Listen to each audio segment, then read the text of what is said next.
Ahoy!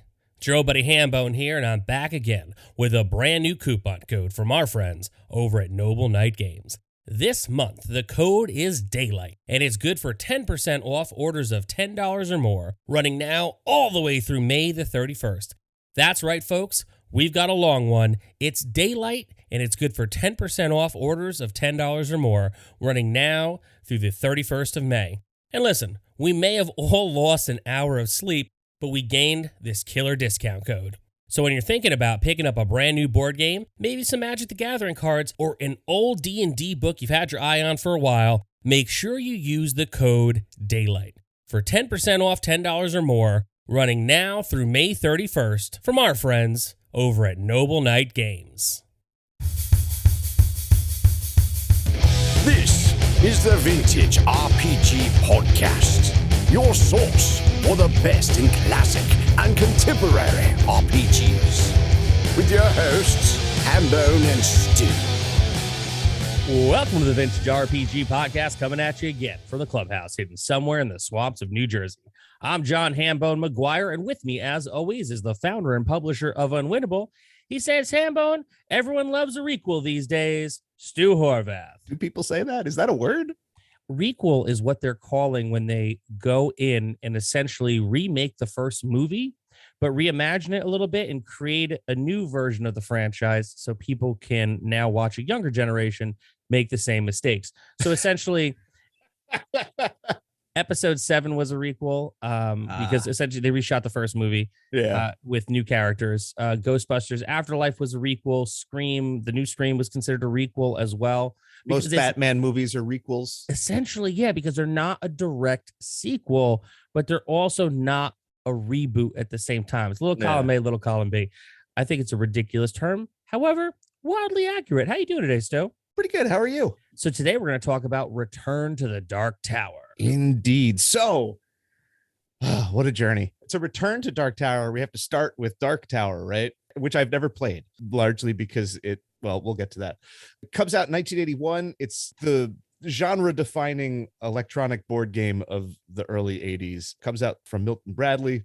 The artwork on the box is sweet. It's Bob Pepper. He also did Dragon Master, another game that like nobody cares about but has gorgeous art. Dark Tower, it's just legendary, out of proportion with its real impact in terms of play. Comes on a circular board, and there's like this big black tower that goes in the middle. It's electronic. It has like a digital readout. I don't know what it does because I've never played it, but it affects game. You're basically playing against the tower, which has randomized elements that make the game fun and interesting. A couple problems with the original. It's super rare because it almost immediately went out of print due to a lawsuit. Somebody had pitched a board game to Milton Bradley that involved an electronic tower. Milton Bradley turned them down, made a game with an electronic tower. And I'm not sure how that turned out. It looks like they eventually won. It looks like the judge was just like, Milton Bradley did a bad, but also didn't give the guys any money. The end result is that this game was never reissued. It was never really supported at the time. It had like a big splash in 81, and it just kind of vanishes afterwards. Another reason it's rare today is that the tower is not really well made. You know, it's really early electronic components, and it gets dirty, it breaks. They just break down over time. So there's like high attrition amongst the towers. And there's also a lot of little pieces. So like those get lost. End result, go on eBay. These things are $200 like base. And if you want like a really nice one in a nice box, you're looking at $500, $600. It's crazy. Oh yeah. Any toy show I would go to, I would see it. I wouldn't see it often. When I saw it, it was like, ooh, what's that? And then, you talk to the guy, and then he holds the box. He'll let you touch the box. He holds the box up. You're looking, you see everything it comes with. You're like, is it complete? And he's like, well, it's not complete. And I was like, well, does the tower work? Because, they were always asking at least $100, $150 for it. And, they could never give you a straight answer. And it was of that, like what you gather to be kind of, but you got to angle it a certain way. You have to put it under moonlight, and it could only use Duracell, not Energizer, Duracell batteries. So, when I saw this come out for Restoration Games, I know they do quality work. They make, Unmatched, which is probably one of my favorite board games of all time. They did a totally sweet with the Fireball Island that came out, which is so massive you can't always get it to the table. But the artwork on this that I saw equally drew me in. I think that a large part of the appeal of the Dark Tower, the original Dark Tower, is Bob Pepper's art. It's just gorgeous in a way that really, really speaks to the moment in time. 81 to like 83 has this real sweet spot in like fantasy pop culture intersection.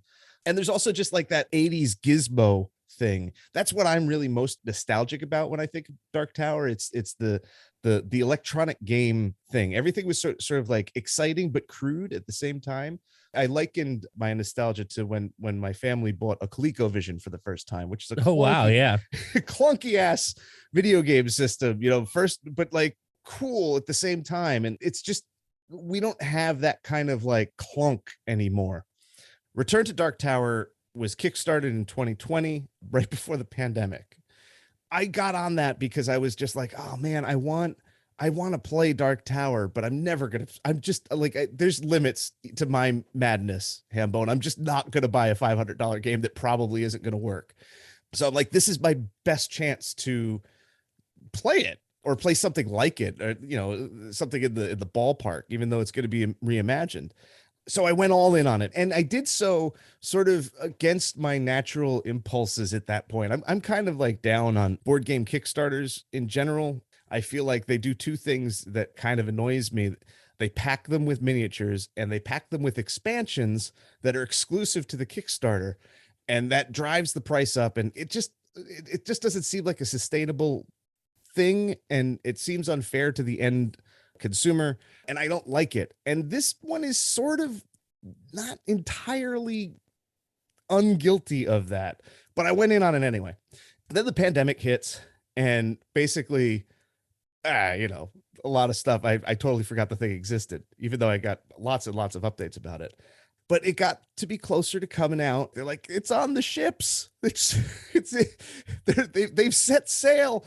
And like, as soon as like I started realizing that I'm eventually going to get this like gigantic box of Dark Tower, I was like, oh my God, what did I do?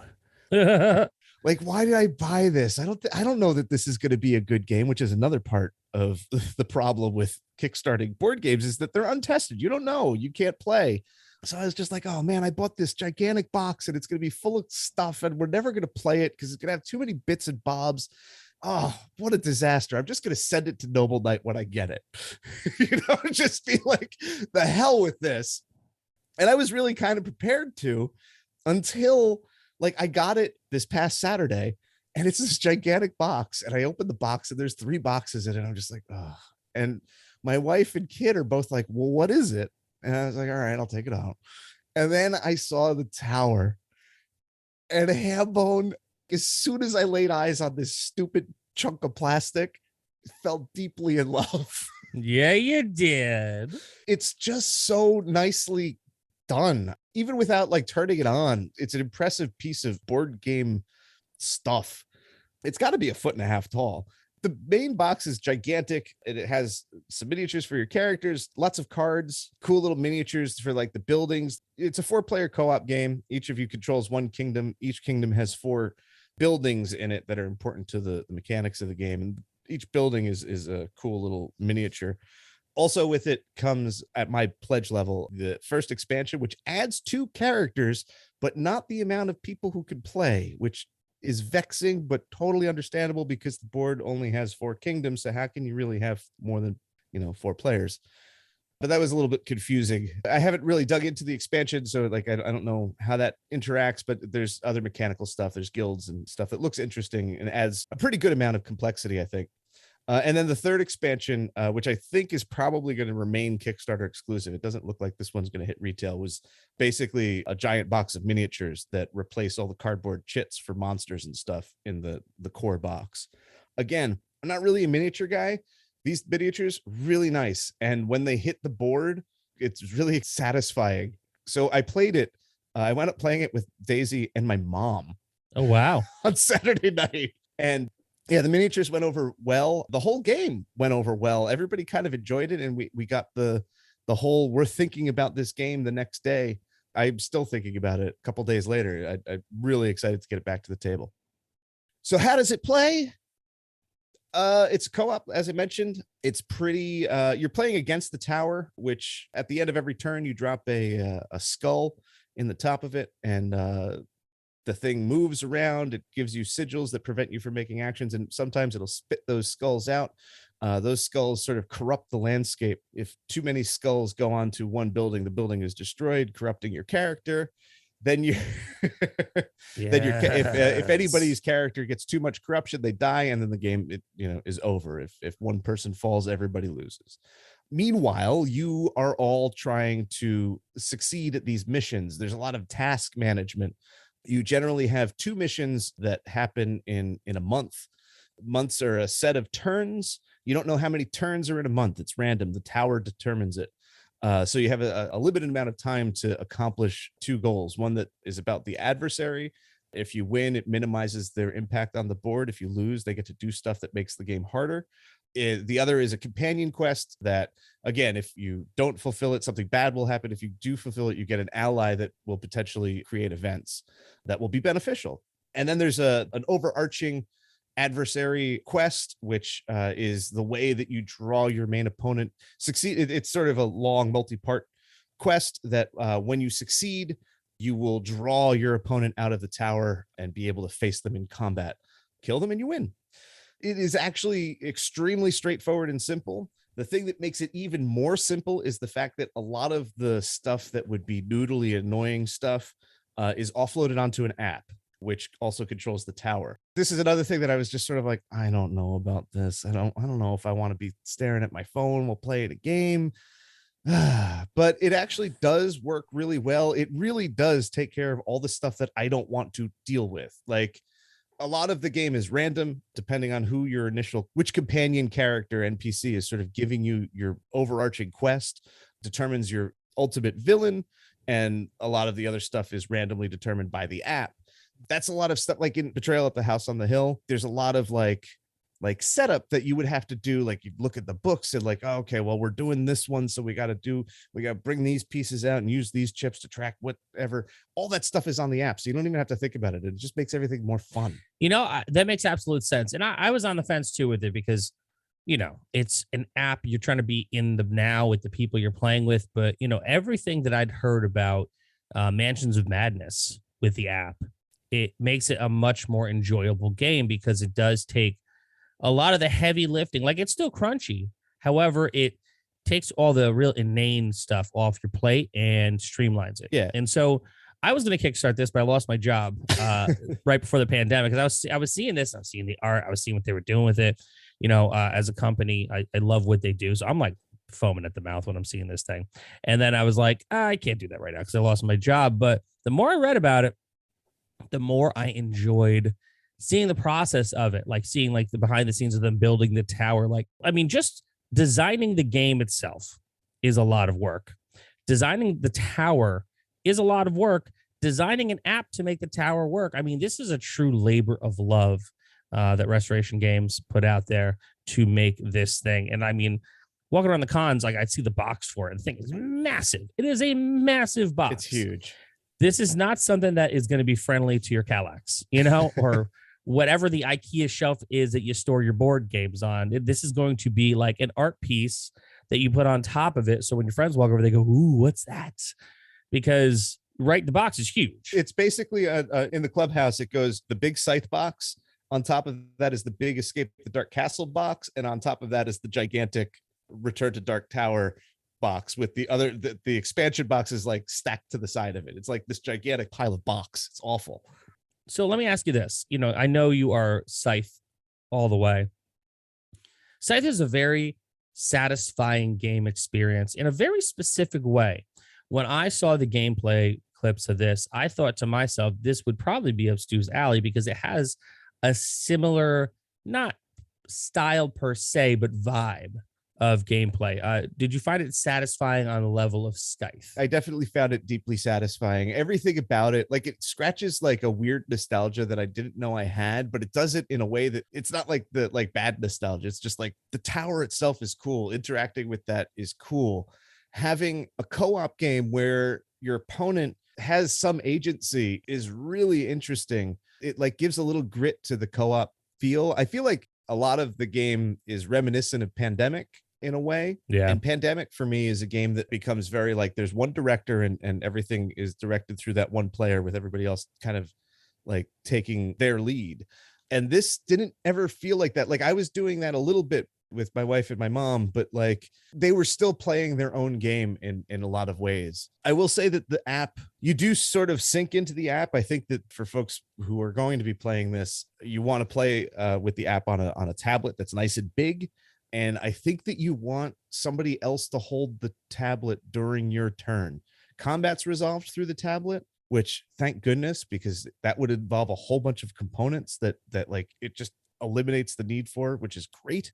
But because it's like your combat and you're just punching things on the phone and blah, blah, blah, and then it's done. Like Daisy didn't even know that I killed the big bad because I was just, it was just like, she's like, we're done. Yeah. I was like, yeah, I killed him. And she's like, when did that happen? I was like, well, when I was looking at my phone doing the thing, I wasn't just looking at my phone. I was playing the game, but you didn't know it because like you just kind of fall into it. I do think that you kind of want to like elect somebody who, like when you're doing the combat, somebody else sort of moderates it like a DM, just to kind of keep everybody at the table engaged and aware. That's the one flaw. Everything else about it was super satisfying.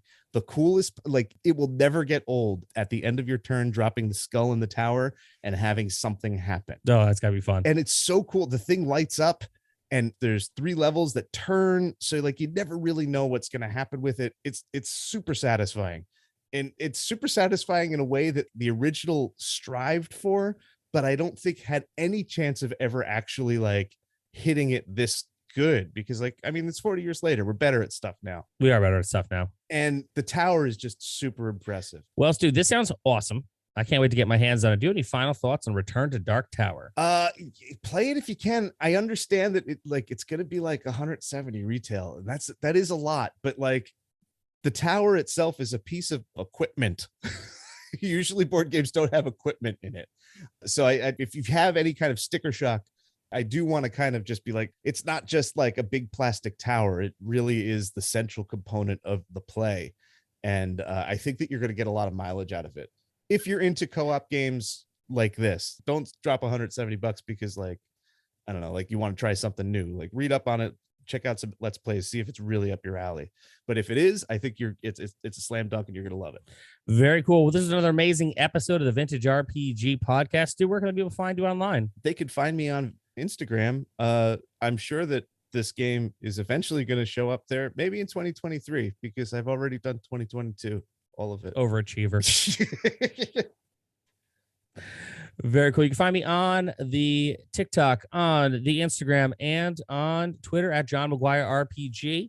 I've got another Kickstarter coming up April 19th. Children of Uma, a vehicle battle RPG by 321 Action is going to hit Kickstarter. You can click to get notified now. There are links all over my social media for that, and I hope you back us up on April 19th. If you like the show, don't forget to rate, review, and subscribe. Your reviews really do help other listeners to find us. And if you really like the show, why not become a patron? Patreon.com/vintagerpg. We've got a behind-the-scenes look at Stu's book, still tentatively titled Experience Points, and Stu's monster book, because Stu is an overachiever, so he's writing yet another book before the first one comes out. And I love that about him. You could also get behind the scenes look at 321 Action. You can also get early release episodes and join our killer Discord community. We would love for you to be a part of. Patreon.com/vintagerpg. So for Stu Horvath, I'm John Hambone McGuire. May the dice always roll in your favor.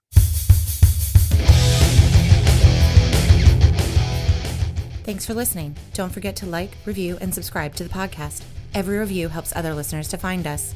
The Vintage RPG Podcast is a ham-fisted production. Music by Dega West. Art by Schaefer Brown. If you like the podcast, you should also consider becoming a patron at patreon.com.